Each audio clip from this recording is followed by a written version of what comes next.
We have our very powerful, unique guest with us. I hope if you can just spotlight her, please. Yeah, thanks. I still can't see her. Okay. So before I go to her, as always, yes, thank you, Sister Radhika. Before I give it to you, hang on. I'll just introduce you. You're not new to our audience.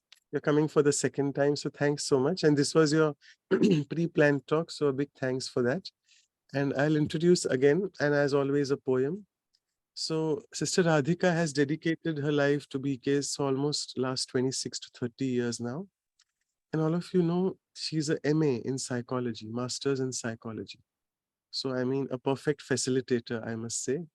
And I think the unique style of Sister Radhika is she really has a lot of stories and a lot of humor in her talks, which make it so simple and so easy to digest even a tough topic. I don't know whether uniqueness is tough. We'll see what she'll be sharing. But she has this ability because she knows the mind. She's a doctor of the mind. She's a psychologist. And she has conducted many talks. She's instrumental in publishing 2 books for the business and industry wing of the Brahma Kumaris. And presently, she coordinates the services of Brahma Kumaris at the Nagarjuna Hills Center in Hyderabad. And she's extensively traveled. And she's also one of the corporate trainers and corporate speakers. She is an invited speaker for many organizations. To name a few, I must say Apollo Hospitals, the Bharat Petroleum, Z News, many of them, military headquarters, so on and so forth. And as always, a poem before we begin. So the poem on uniqueness and Sister Radhika is, Sister Radhika has a personality which is indeed so unique. That's because she's got a spiritually strong physique. Through her meditation, she has developed this technique, which enables us to be a Raj Rishi and a yogi mystique. By inculcating all the virtues in our spiritual boutique, so that even we become a showpiece that is indeed an antique. Hope all of us can become that. You know, Maya puts us challenges in life which strike us very oblique from different directions, making us feel dejected, depressed, low, and weak. Though the opportunities to win seem very bleak, but with the Supreme's connection, which is indeed very sleek, I find myself rising from the ground, going towards the peak, and creating for myself the conscious future as a bright streak. So with this, I welcome Sister Radhika. Thank you so much for your time, and it's all yours. Thank you so much, Manoj Bhai, for inviting me. And that's a lovely poem. So each time I've come, the last time I've come, it's a very beautiful poem. And there's another poem today. Thank you so much. I was listening for the past, I think, half an hour. And a beautiful journey. Each one has put in a lot of thoughts for the presentation. They have covered every facet of uniqueness from different angles. Very well thought. So when you put in a thought into something, I was just mentioning to the sister next to me, and I was just telling her that how much dedication it takes for someone to be able to hold this online classes continuously, diligently, regularly, without fail, and to always have some matter to discuss about, and to keep everyone interested and gravitate towards this. So that is uniqueness in itself, that you think different. So you need to give something different always. You just can't continue talking about the same thing. So of course, God is an ocean of knowledge, and there is plenty of knowledge. But each one picks up that knowledge in a unique way, according to our experiences, according to our set values. We pick it up and then we put it into our life.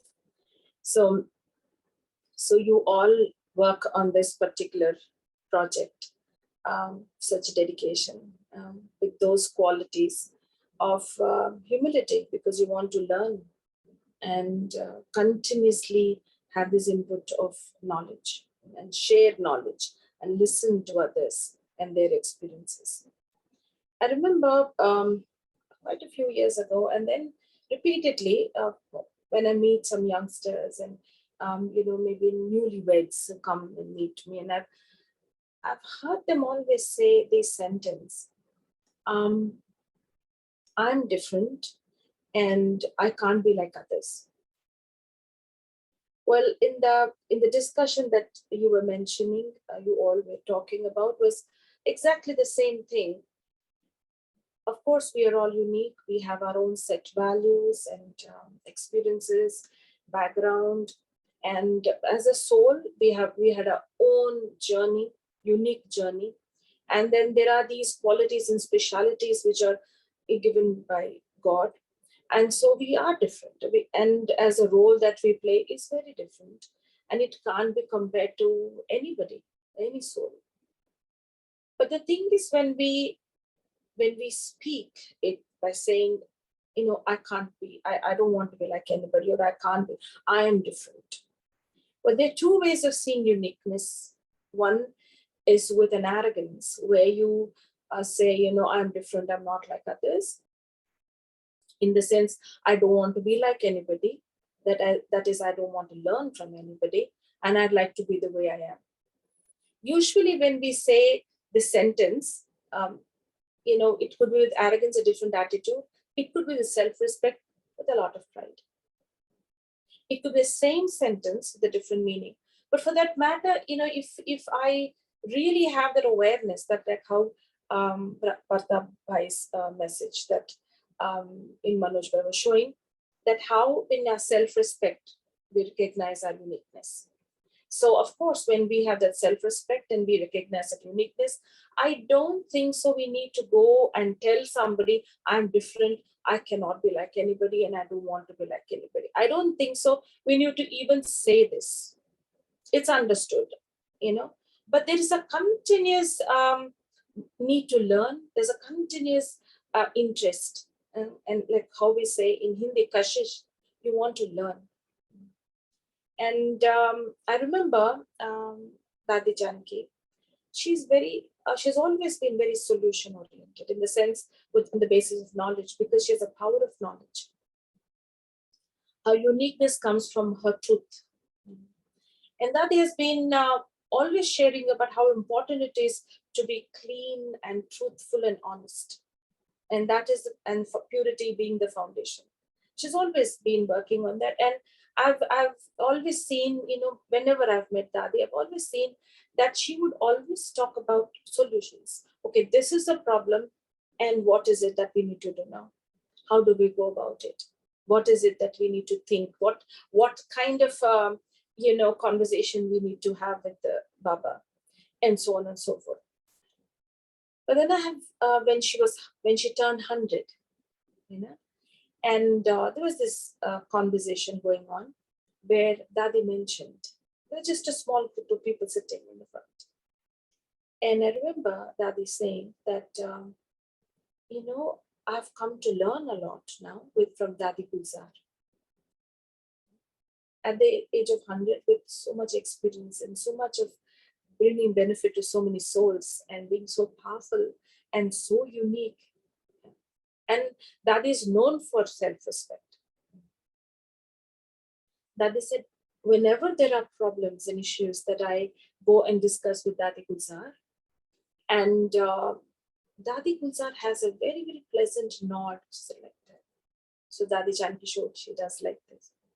I'm understanding that silence is a solution for all the problems. And I'm learning that I don't have to do anything about it. I just have to accept it, just like Dadi Gulzar does. So when you're unique, you automatically, like how Manoj Bhai was mentioning, Gunagrahi Drishti, you are automatically drawing and taking these virtues from others. You're continuously learning. So I just can't say, I can't be like others, I'm the way I am. I am the way I am.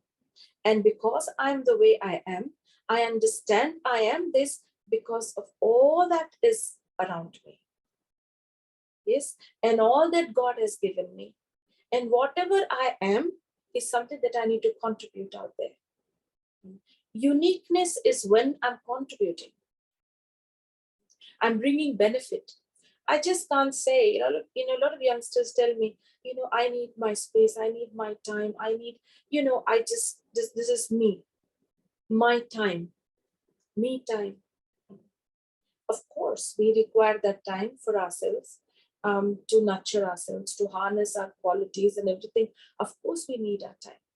But everything that we have actually grows and start working for me when I start contributing, start giving. In every situation, I can be unique. Then what is the uniqueness that I contribute in every step of my life? That's very important. There is a couple have been coming to me. It's 2 months. Young couple, married for 2 years.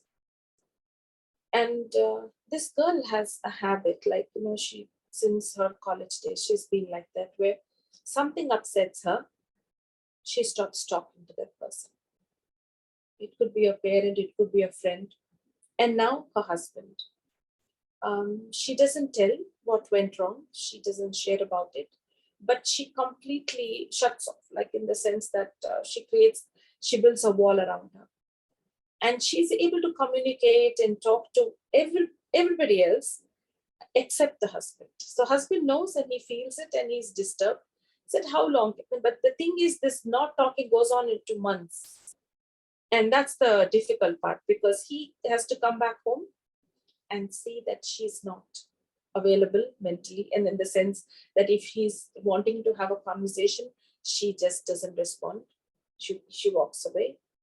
So to do things together becomes difficult, to make decisions become difficult.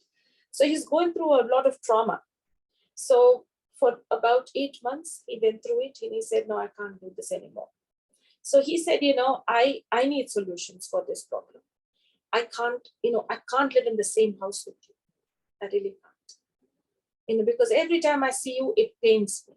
So he said, I have found a solution. Now, a situation like that, we come across people who say, no, I want separation. I want to just move on. I want to, maybe look for divorce. Probably, I can just snap at you and have an argument and say something nasty to you and then finish it. Or I'll go and ask a third party or, somebody else to come and intervene, have an intervention where, they could talk to both of them. These are the normal things that people do. It's common things, which are quite easy and quite comfortable for a lot of people to do. He did something unique. He put across a decision, a thought to his wife. He said, because I can't live in the same house with you. I just can't. It's beyond me now. So I have come to a conclusion. I'm going to make a decision. I've decided to go and live in your house with your parents. And you live with my parents. Let's see how it works out for some time. Because I don't want to go and stay somewhere where, people don't talk good about you. I would want someone to keep on telling me all the unique aspects about it. Someone telling me that she's really good, she means good. I want someone to feed me. Yeah? And you stay with my parents, of course, because my parents will tell you something good about me, so that we don't break this relationship. To do something different shows that I'm using my uniqueness. I just can't sit back and say I'm unique and I am different in this world. And I am, I have these qualities that I have, and abundant of resources and treasures that I have makes me very different. And that's wonderful.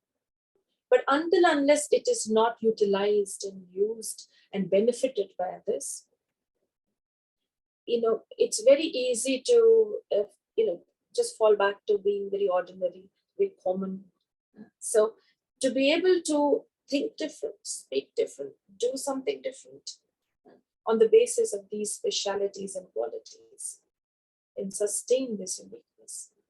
We came into this world being unique with one set of qualities. We came with those qualities. But the thing is, it's important that we sustain it.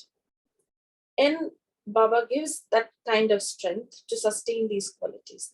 And he's able to do that only till we are able to use it and bring it into life.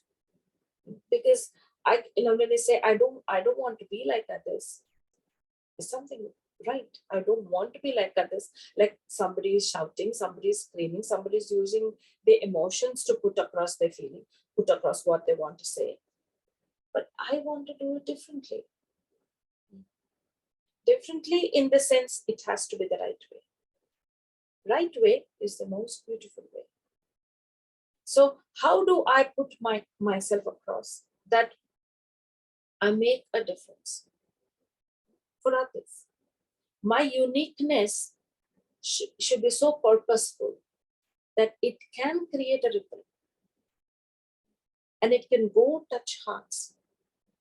That how we can see, like how you mentioned in those presentations and all, how dadis have made those changes, that impact that they would have.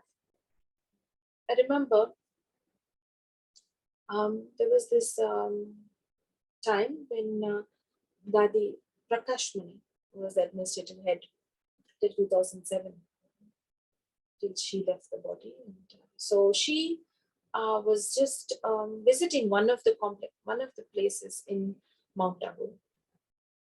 And in those days, this is way back in the 90s, I think, and it was very difficult to make sandwiches, or rather grilled sandwiches. So we used to get in India, I don't know how to explain that, but it's like a little, tool where you put the bread and everything and then put it on the stove and keep on turning it around. It's quite a lot of work for one sandwich, right? So, anybody coming from in foreign countries, they would prefer a little sandwich for the way, when they're traveling long distances, they would prefer sandwiches. So they had to make a lot of sandwiches, quite a lot. And so somebody from Sweden, I think, he saw the plight they're going through in making these sandwiches for so many people. So he said, how about, I get you a machine? I think it just came in those days, grilled machine, you can make about 5-6 sandwiches in one go, So he said, I'm going to bring that across. And so he bought it. I think it must be there in Sweden. So he bought it. And it was quite a wonderful thing for this brother whose responsibility was to make sandwiches. It became much easier for him. And he was making. And so Dadi Prakashmani came up and she saw this machine. They're making these sandwiches in a jiffy. And so she was quite pleased that there's not much of effort and labor to make it. And then Munni Ben, who accompanies Dadi everywhere, she actually takes care of a whole lot of responsibilities in Abu. She was there with Dadi. And she did not realize that this is, this is something that they're using it and making things easy for them. But then she went up and she said, oh my God, it's a new machine. She wanted Dadi to have sandwiches. So she said, how about sending it down? Down is that place where Dadi stays in the foothill of, the mountains. So she said, how about sending the machine down, because we can make sandwiches for Dadi. Please send it across. And then they all looked at each other, because this is the only thing which is giving them relief right now, to make sandwiches. If they were to send it down, they're back to square one again. So they're a little confused and looking at each other and everything. And then Dadi noticed. Now, normally, when you want to make a decision and make things okay between two parties, you have to take a side of somebody. You need to, say, okay, let him have it. You don't need a sandwich machine. Let them have it. Yeah. Or you can say, just give it to her, let her take it, and you can get on the machine later. This is usually how commonly people make decisions. But Dadi was different. She's very unique in her solutions, where she would always bring benefit, as I said, benefit to both the parties. Dadi said, Munni, do we eat sandwiches every day? She said, no, we don't. So whenever we feel like having a sandwich, we can ask him to send this machine down. Is that okay? She said, fantastic, that will be fine. And then Dadi looked at the brother and said, you should send this machine whenever Munni wants it. Is that okay? He said, hey, perfectly fine. Solution.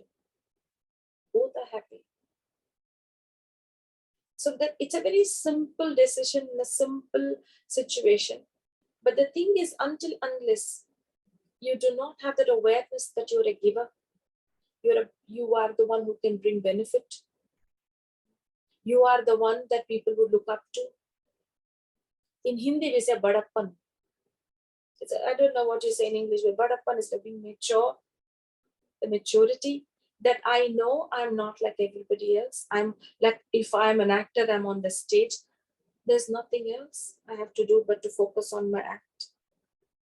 The more I am aware of my act and aware of what I'm doing, I'm not bothered about others' scripts, others' dialogues. I'm more focused on what is it that I need to speak, how I should speak, and when I should not speak at all. What I should think and what I shouldn't think. So my uniqueness is all about how much I'm able to contribute. I remember in one of the points of knowledge said the more you use your speciality, your uniqueness, the more you use it, the more it grows.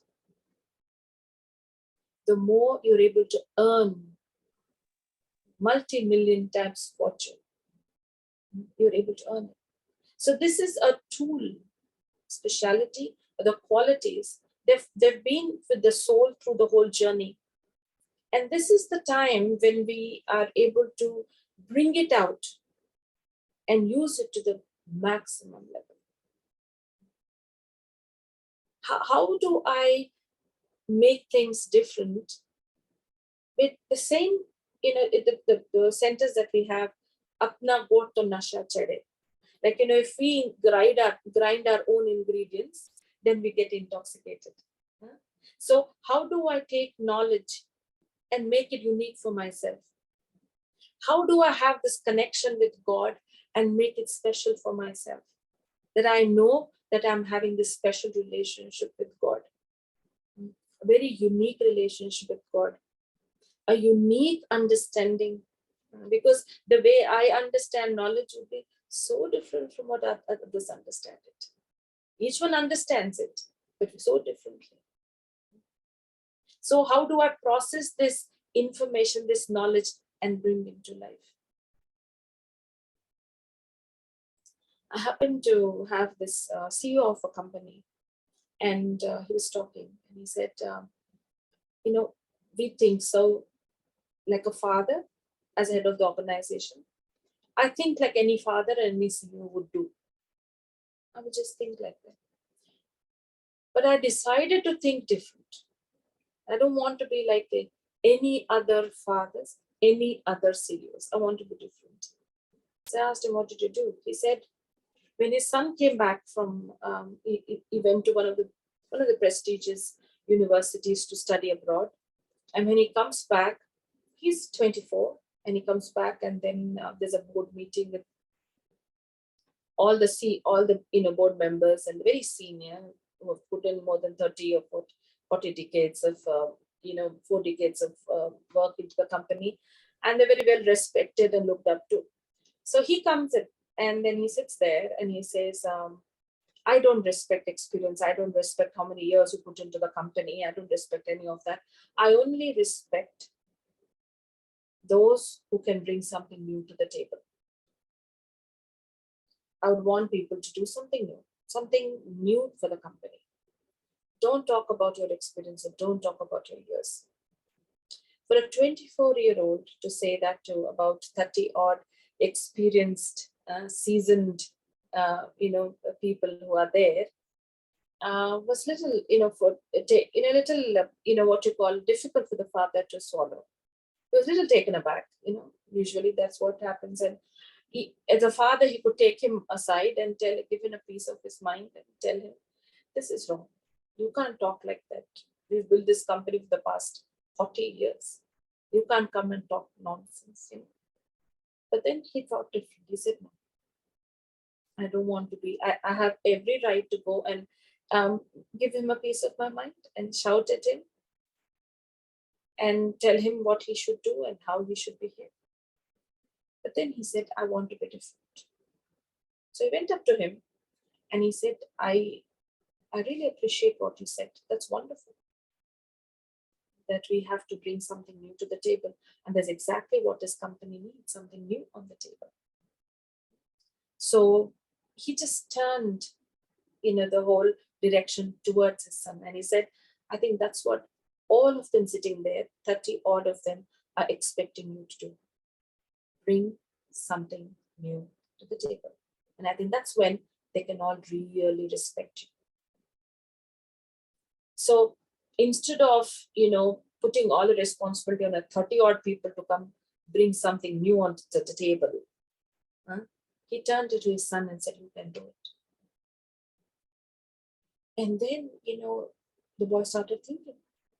He said, Papa, I've been thinking about what you said. I really have to think of what new I can bring to the table.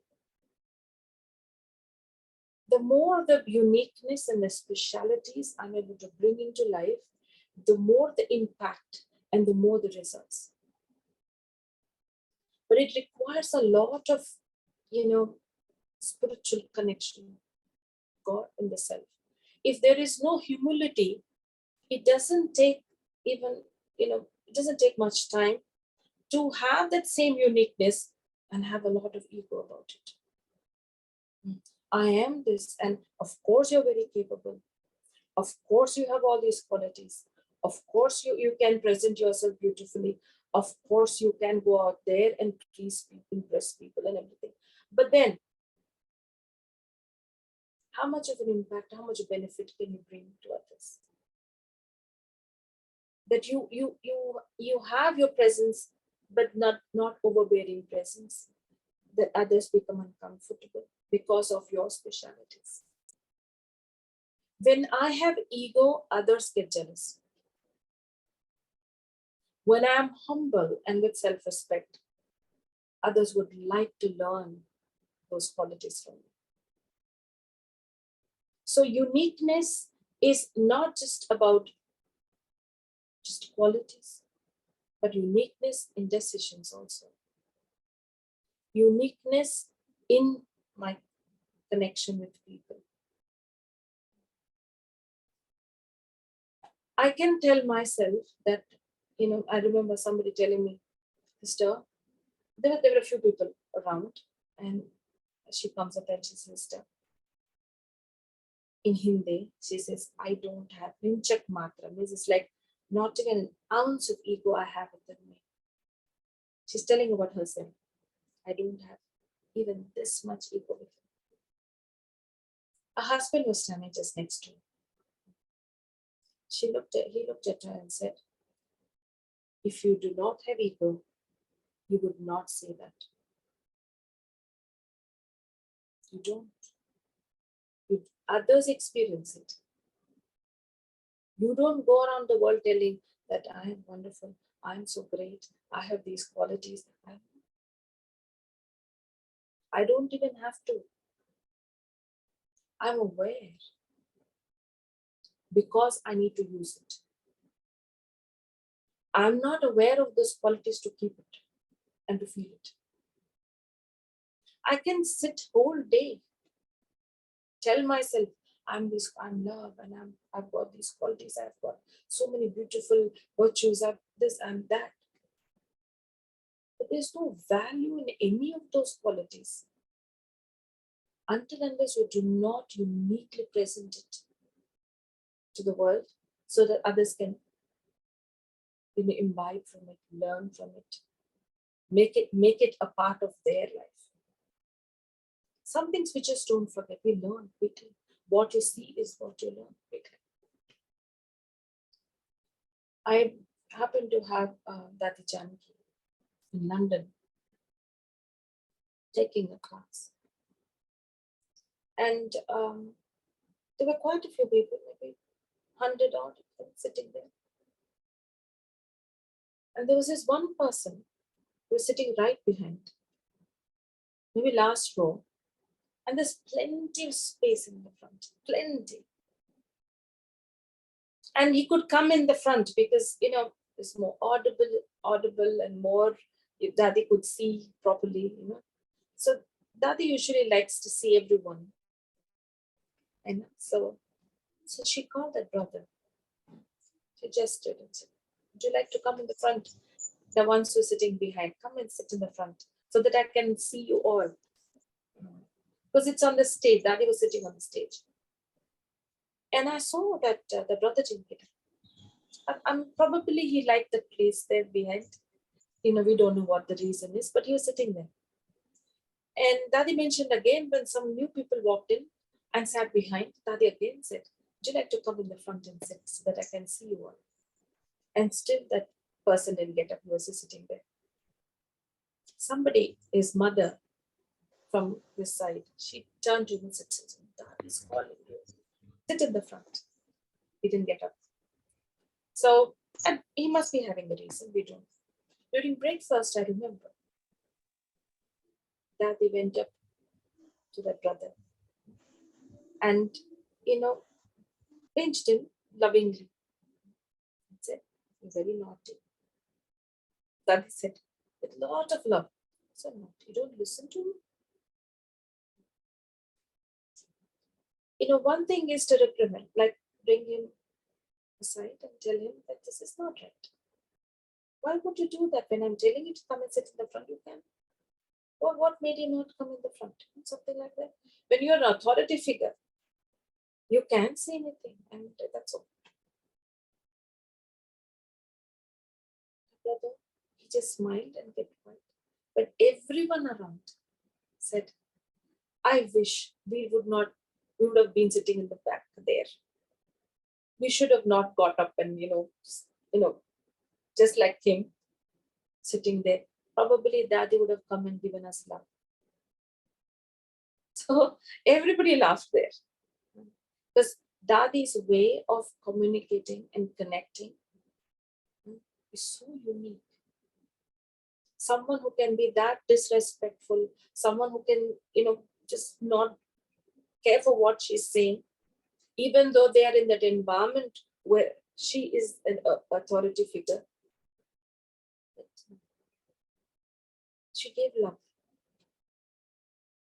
So that is the moment where you have to use love,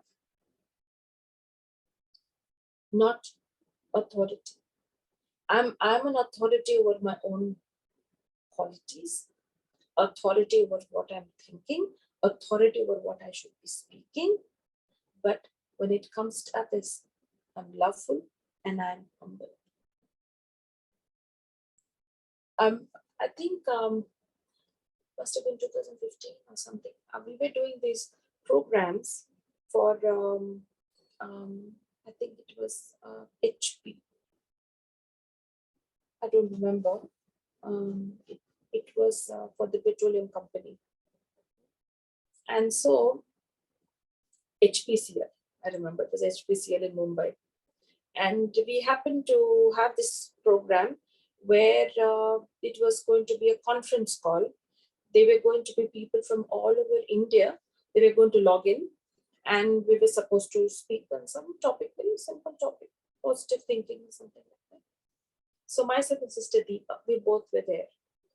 And we just had to speak there and then take a few questions. And we didn't expect the CEO to join in. So he just walked in and he said, I need this information. And so I'm going to be a part of this. And so he sat through the whole program. He heard us through. And he was very attentive. He's listening through the whole thing. After all that, we don't expect most of the companies where we've been to, they come, of course, they come and greet, or we go to their office and greet them and wish them, and then we leave. Rarely somebody actually walks with us. So he came all the way to the, to the elevator, and we thought, okay, he's going to say bye-bye here. No, he got into the lift, and he said, okay, he's going to get off his floor. Some floor he must be there, his office. So we came to the ground floor, and he walked out. He walked all the way till our car. It was parked somewhere in the parking area, and we had to go searching for that car. But he followed us all through there. And then because he's walking with us, the whole entourage, his whole people, his whole team were walking with him too, all the way to that. And we kept on telling, brother, please, you can go back. We'll find a car, please. He came till the car. We got into the car. He closed the door. The thing is, greatness in this particular time is your humility. Greatness is not just in your position as a CEO, but the greatness is in humility. And I'm mentioning him because of his uniqueness, because he was so different in that environment, so different from all the people whom we've met. And it was natural. Your uniqueness is your purpose, and your uniqueness is natural. It comes out so naturally that you don't even have to, think, oh my God, he has to do so much. It's a part of him, and he will do it for everybody in a jiffy. Dadi Prakash, when he was traveling in those days in train to Abu, back in the 60s or 70s, much before Brahma Baba left the body, so before 69. Dadi used to be in Mumbai, Dadi Prakash. So she used to travel. So Chandruben, who is no more now, but Chandruben used to take care of San Francisco Center in US. She was 15 at that time, and she was traveling with Dadiji in the train. And it's sometimes, we don't get reservation, and so we need to just sit and travel all through. It seems Chandruben did not have a reservation. So, and she has to sit through the whole journey then. Dadi had reservation. But what Dadi did was she made her sleep on her berth. She said, you sleep, no problem. And as a 15-year-old, she's not aware that, how would Dadi sleep, where she was not aware. She slept.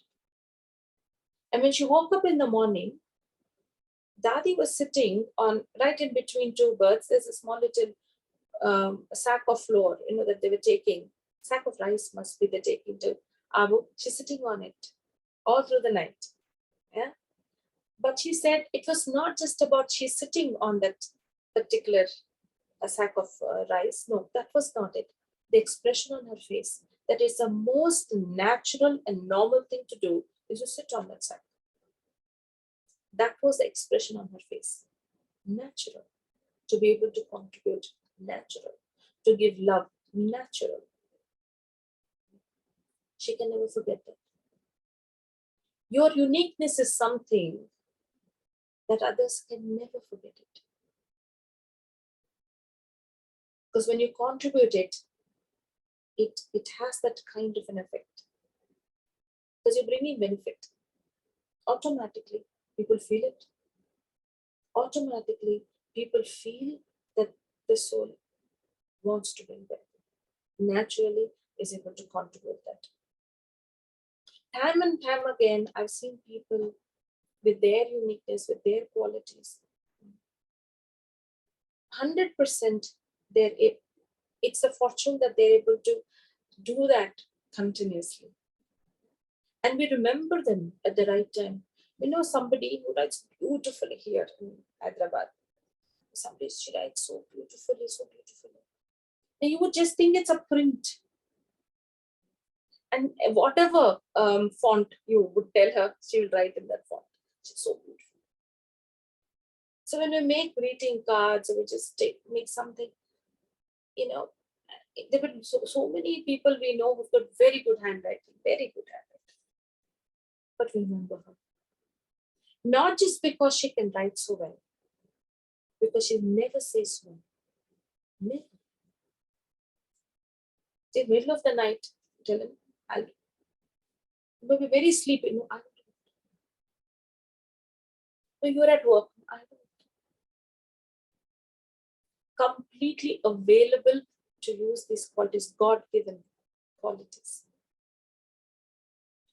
There's a beautiful singer who had come to Mumbai Center, and I happened to be there at that time. He sings well. He can speak 13 languages because he is well traveled. His parents are travel journalists. So he said, but he doesn't want to sing in front of anybody. He only sings for himself in his room, locked up. Never sings, but he's a beautiful singer. So the thing is, I told him a little story. I said it seemed it's a story. It didn't really happen, and I told him about this person. He's a priest in a church. He gives his sermons and everything on Sunday. And one Sunday, he's tempted to go and play golf, and he didn't want to take that whatever the sermon or whatever. He didn't want to do it. He told somebody else to do it, and he told them that I have a headache. Tell everybody I've got a headache. And so they said okay, and everybody was there in the church, and they're listening to another person. He went to play golf. He really enjoyed playing golf, and he's just having. And it seems he did one shot. I don't know what the name is or anything, but he did such a shot which is so unique, so different that it can never happen. It never happens for any professional golfer also. Once in a lifetime it happens, and he could do it in one moment, just like that he could do it. And so it seems God is watching from above, from the land of silence, is watching. And he saw this, and he thought, and then his secretary said, what is going on? Look at this man. He's a man of God. And then he goes and he's playing. How come he's become so lucky? When he has missed the church, he should not be lucky. Nothing good should happen to him. It seems God said, no. But whom can he share it with? There's nobody watching it. He hit it, of course, such a wonderful hit. Who's watching it? Just himself. Everybody's in the church listening to the sermon. Right? So I said, whatever talent you have, qualities, man, if you are able to give happiness to others through that, there's blessings. There's a lot of good wishes. Every quality, every virtue, just one of the brothers had just put a message about how from our qualities, virtues, original qualities, this uniqueness comes. Yes, in our journey, all through, it's always one quality which is very predominant. And the specialities come from that. From the same virtue, I remember there is a book that Dati Janki wrote. I remember when this book was written in San Francisco. I think so. This was Sister Sharona and Mario. They both were writing. I remember many days they had worked on this book. And there's a phrase in that book I can never forget. That is seemed to have mentioned in some class that you can have all the virtues in this world, every virtue. Like all the what we understand is that this virtues that we have the 8 virtues. So we have these virtues and all the qualities. But if you have ego, it is like your ego of those 8 virtues. They're of no use. Absolutely. It has to be of use. Some, the Mohini Ben from New York, she was sharing that she had called somebody for, sweets, toli, to be given in Peace Village. So she called one mother and said, can you make about 300 pieces? I need to take it to Peace Village in New York. So the mother said, I don't have time. You should have told me a day before, baby. I had to get the items, to go to groceries, and get all that. It's going to take a while. I don't think so I can make it in, just 2 hours intubation. I can't. Won't even put on the phone, call somebody else. Another mother said, can you make? Yes. She went to the shop, she bought it, she made it, and she did. So the thing is how available I am, how available. She was mentioning in the class that day, I remember, that how important it is that we are available to God to use us. Yes, I'm unique, I'm special. I have these qualities which God has given me. Let Him use it. I just can't say, no, I can't do this, I can't do that, because I don't think I'm tired today or I'm feeling. No, it doesn't work like that. The specialities of these qualities in the uniqueness is it can work all the time. It can work all the time. One of our sisters who had cancer and she passed away. She left the body. And the last day when she was hospitalized, and that night at 11 she left the body. So I meant to meet her at 3 in the afternoon. She's saying, Radhika, give me blessing cards. Plenty of them, because doctors are coming. I need to give all of them. I need to give everybody blessing cards. I need to give truly to everybody. Till the moment she was alive, she wanted to give. Till the moment. I want to contribute, I want to give, I want to contribute, I want to give. When Dadi Prakash Mani was admitted in the hospital in Mumbai, I think it was in 2006, she was there for 6 months, the hospital. And there's a center in the hospital, on the 7th floor. We have a center there.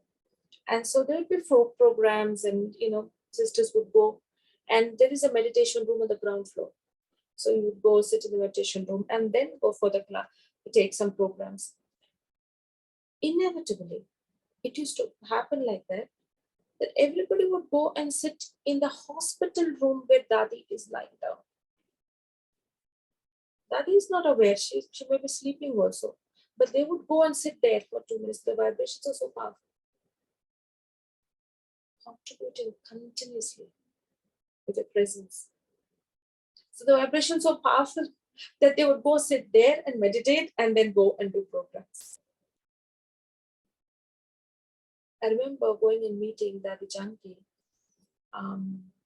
in her cottage in Shantivan. Dadi had just had a fall.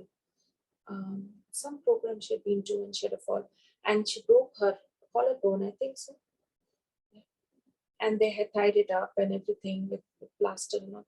So she was lying down. So I just went to just say Om Shanti. And she was in that, it was the room that I'd been before. But when I went in there, I felt this is a meditation. Charged, completely charged.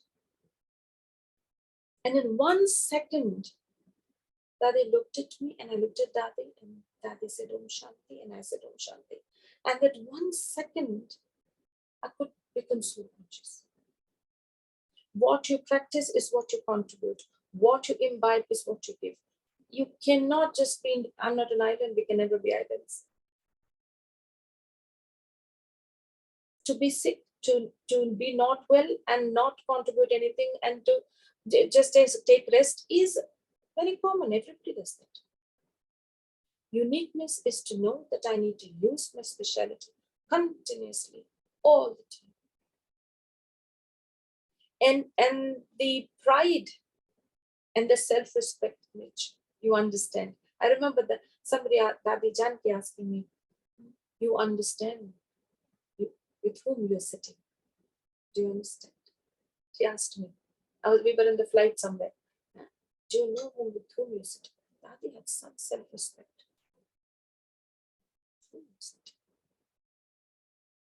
So when you When you have that self-respect, I understand that, of course, in India, if someone like Dadi would be seen, there is that awe, there is that respect, there is that reverence that people come and meet somebody, just very spiritual. You can make up.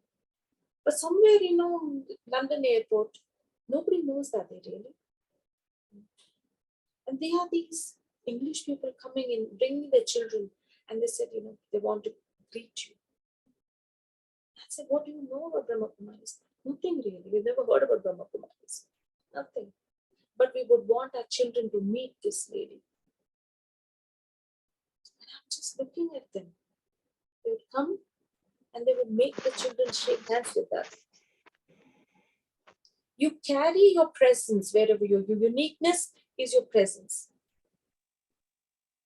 Somebody was telling me, she's going through chemo. And she said, myself and a few sisters were there. They said, you stay back. I said, chemo is going to take a little time and then we'll come back again. No, sister, can you be here for some time? She said, you want us to be here? Yes. I said, okay, we'll sit. No problem. But why is it that you want us to sit? We didn't ask, but then she told us that, you're just sitting there, you both sit there, I get courage. I thought, I don't know what is in our presence. But God wants to work through us. How much strength we have, what we have, He knows He will do through you. Uniqueness is to allow God to work through you. Always. So I said, no, we just have to sit. The only thing we have to do, the most unique thing to do in that hospital room is to sit and to remember Him and let Him work. Let Him work. Uniqueness is to allow Him to work through me. Every time, whenever I have to do a program or go somewhere for, to speak to somebody, anything, this is one sentence I always tell you. Whatever you want to do through me, do it. However you want to do it, do it. Because I don't know what I have, you know everything. And you are the one who's going to use me. The more I surrender, the more my specialities are of some use to the world. We can have a few minutes of silence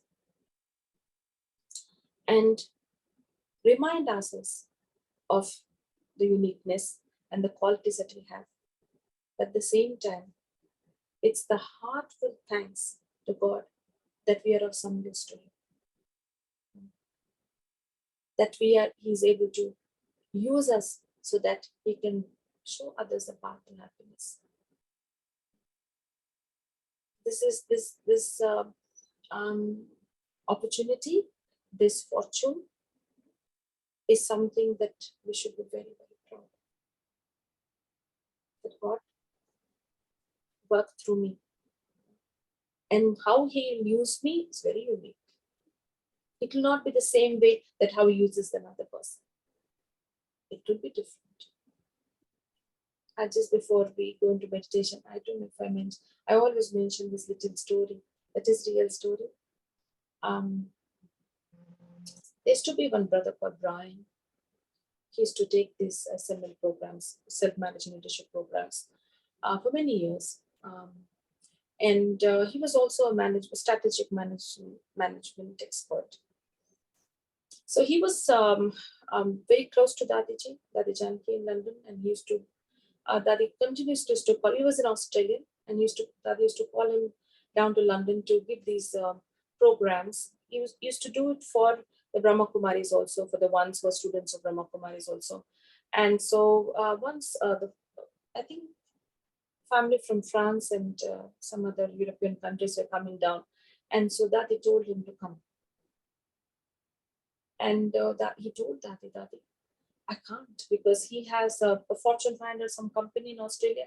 He has to do a strategic planning for them and present it on that one Monday. And he said, I can't. I have to present myself, do the presentation for them. And Jayanti Ben called immediately later, you can't say no to Dadi. Who's telling you to come? It is Dadi. So you can't say no. So he sat down in meditation and started talking to God. And he said, what am I supposed to do? So he felt God telling him, you do my work and I'll do yours. So he traveled to London. He was there for a couple of days, did whatever he had to do, the service that he had to do, used his specialities there, everything. He thought in the flight back, he's going to work on his computer and make this planning. But he was so tired, he slept through.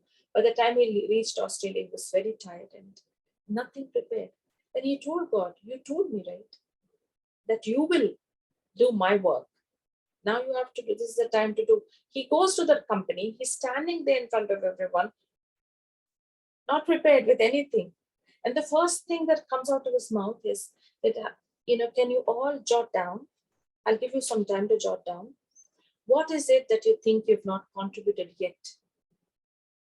You think you can, but you've not contributed. And what is the reason that you did not? And they all spent about 20, 25 minutes jotting down, thinking and writing about it. And they said, by the end of it, they said, this is the best strategic planning we ever had. When we do something, I think this is my uniqueness, my qualities, and I use it, it could be good. People might say it is very nice. But when God works through you, when He does your work through you, it becomes the best. That's exactly what happened to him. And He said, let Him do your work. Let Him work through you. Sit back. I'll give you a few thoughts.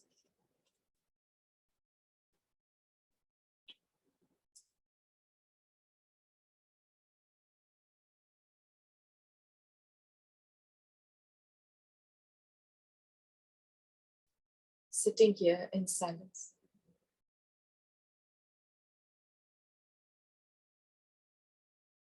I talk to myself gently.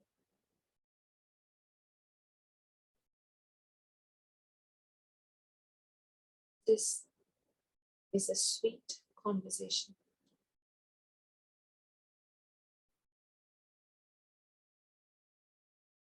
Reminding myself of who I truly am.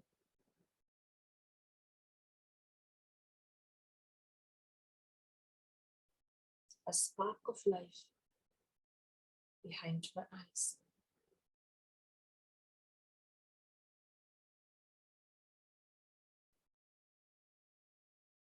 Loveful, peaceful, and pure.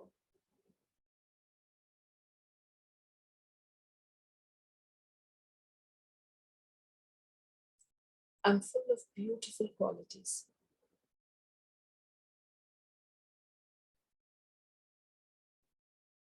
Which comes out naturally. For that is who I truly am.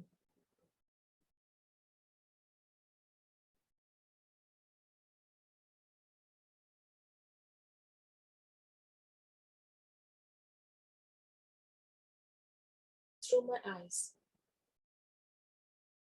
I'm able to see the specialities in others.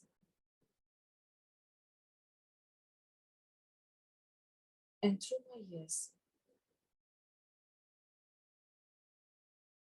I only grasp that which is right and useful.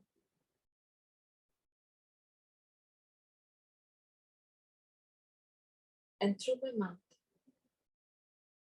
what I speak becomes a blessing for others.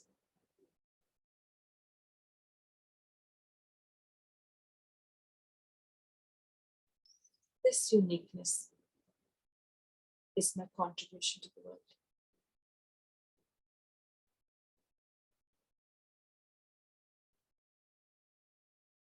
Beyond the world and beyond the universe, in the land of light, is my Father, my spiritual eternal parent.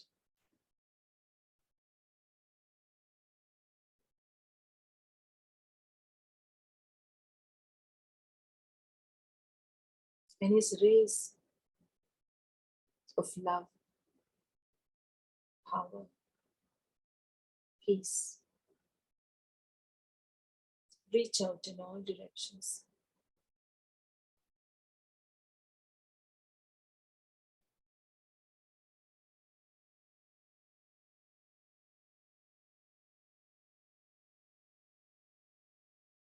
He's working through me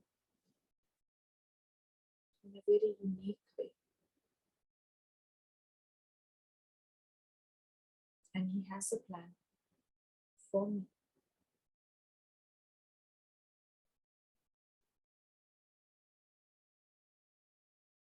I have a conversation with God. Use me.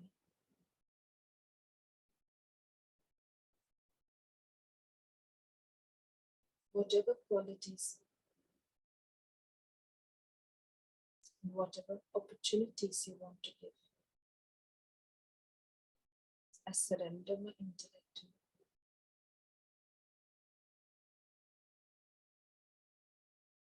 Let my uniqueness and my qualities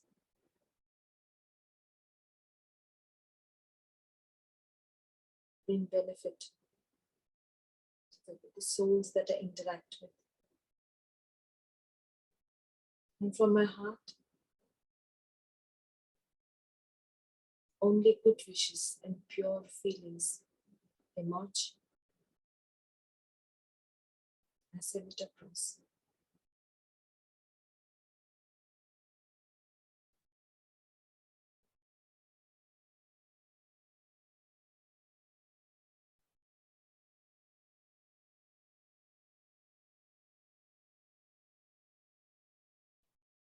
I stay in this awareness. I stay in this moment. That I am a unique being, a child of God Himself.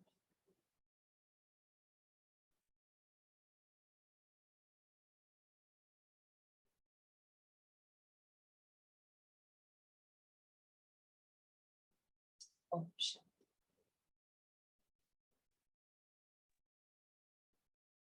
Thank you so much, Sister Radhika, for sharing those very deep insights on uniqueness. And I would request Sister Claudia to please propose the vote of thanks. Maybe 10 is. I'll do the announcements after this. Thanks. Oh, Shanti, good morning from here. Good evening for you. And good afternoon for many of you. It was very nice to hear you talking about this weakness. And it's important to know that we all have our weakness, but how when we let God use our weakness, that is the main point. Because if we use as just for our name and fame, that doesn't work. So it was very nice how you explain all the points with the daddies and everything, and then show us how we should be, how we should use our weakness, because we all have, but sometimes we like to put it aside and then don't let God to use.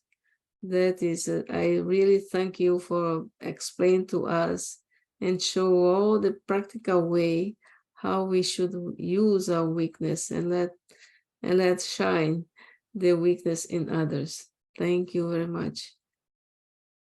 Om Shanti. Thank you, Sister Claudia. And we would like to have more of you, Sister Radhika, in future as well.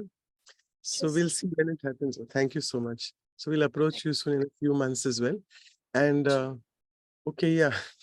Let me just quickly do the announcements, and we'll just take a little bit of more of your time because we need to have a group photograph. So we'll do that after this, and Okay, sure. I'll just share the screen here. So as always, I'll quickly go into the announcements. So we begin our safety week, in the sense not something in the national or international day. It's the safety week in our values series where we are covering the next value on safety. And we'll be having with us Sister Maureen Goodman. All of you know her very well. She has been with us many times here. She's the program director in the UK for the Brahma Kumaris. And also all of you know that she's one of our authors of the leading Vihasa book, The Values in Healthcare. So she'll be speaking on safety.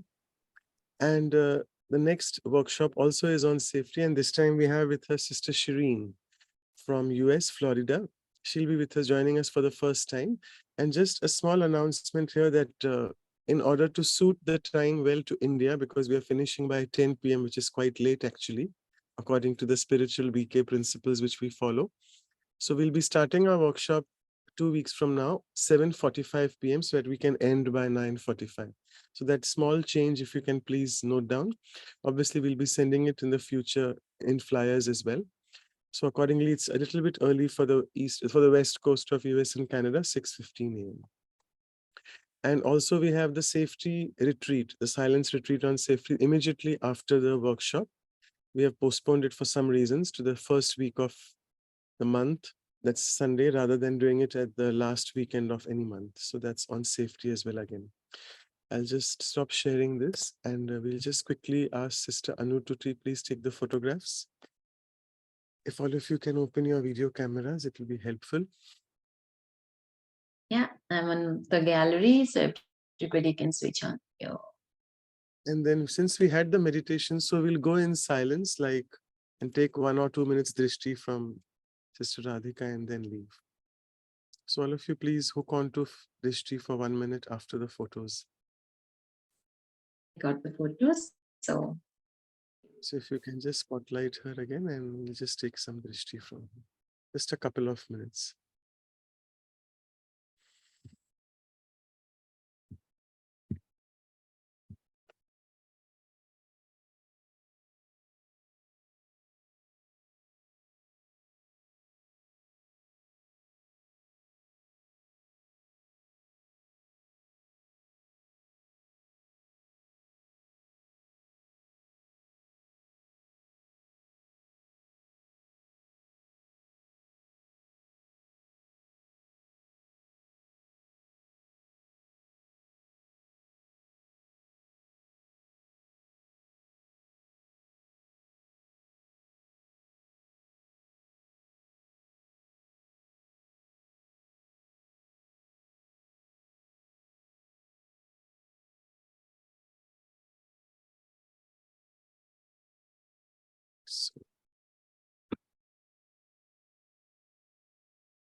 So thank you so much once again, Sister Radhika, for your sharings. And thank you all of you for joining. Thank you. See you again soon. Thank you, Sister.